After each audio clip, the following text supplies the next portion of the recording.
इसे हम हिंदी में खरीदना कहते हैं और इंग्लिश में इसे बाय कहते हैं। इसे हम हिंदी में बेचना कहते हैं और इंग्लिश में इसे सेल कहते हैं। इसे हम हिंदी में सस्ता बेचना कहते हैं और इंग्लिश में इसे सेल ऑफ कहते हैं। इसे हम हिंदी में धड़ाधड़ बिकना कहते हैं और इंग्लिश में इसे सेल लाइक हॉट केक्स कहते हैं। इसे हम हिंदी में बदल कर लेना देना कहते हैं और इंग्लिश में इसे एक्सचेंज कहते हैं।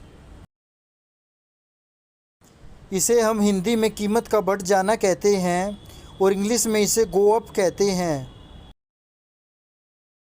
इसे हम हिंदी में कीमत का घट जाना कहते हैं और इंग्लिश में इसे गो डाउन कहते हैं।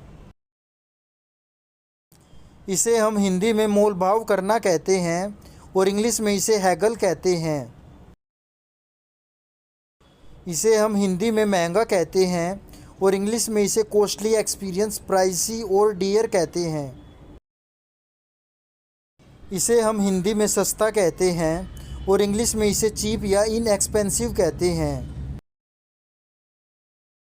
इसे हम हिंदी में ख़रीदारी करना कहते हैं और इंग्लिश में इसे शॉप कहते हैं। इसे हम हिंदी में फेरी लगाना कहते हैं और इंग्लिश में इसे हाक या पैडल कहते हैं। इसे हम हिंदी में खर्च वहन करना कहते हैं और इंग्लिश में इसे अफोर्ड कहते हैं।